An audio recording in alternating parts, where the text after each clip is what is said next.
কেন আমাদেরকে ডেকেছো আবু বকর? মনে হচ্ছে কুরাইশদের নজর এড়িয়ে গোপনে সাক্ষাৎ করতে চাইছো। বিষয়গুলো আপাতত গোপন রাখাটাই আমাদের কর্তব্য, কারণ নবী মোহাম্মদ সাল্লাল্লাহু আলাইহি ওয়াসাল্লাম আল্লাহর নিকট থেকে এমন নির্দেশই পেয়েছেন। তুমি কি জানো আবু বকর, কুরাইশদের মধ্যে কারা কতটুকু ভালো আর কারা কতটা নিচু মানসিকতার? তুমি তো জানোই। আমি কতটা সত্যনিষ্ঠ আর নীতিবান তা তো তোমরা জানোই। কুসংস্কার প্রচার বা মিথ্যা বলার অভ্যাস কখনো কি দেখেছো আমার মধ্যে? কখনোই না।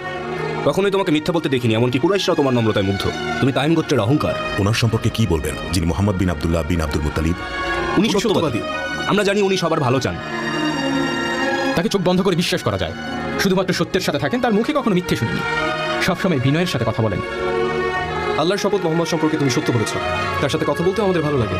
তার সততার সুনাম তো মক্কার সবাই করে। আর সেই মোহাম্মদ আপনাদেরকে আলোর পথে আসার আহ্বান জানাচ্ছেন। এই আহ্বানের উদ্দেশ্য? পরম করুণাময় আল্লাহ সর্বশক্তিমান এবং তিনি সবকিছুর স্রষ্টা। মোহাম্মদ আল্লাহর প্রেরিত বার্তাবাহক। লাতুজ্জামানাতের মূর্তির কাছে মাথা নত করা থেকে বিরত থাকতে হবে। মুহাম্মদ নিশ্চয়ই আমাদের ভালোর জন্যই এই আহ্বান দিয়েছেন। সময় নিয়ে ভেবে দেখতে চাও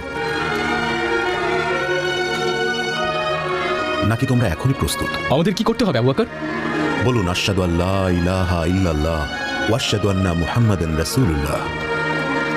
আশহাদু আল্লা ইলাহা ইল্লাল্লাহ ওয়া আশহাদু আন্না মুহাম্মাদান রাসূলুল্লাহ।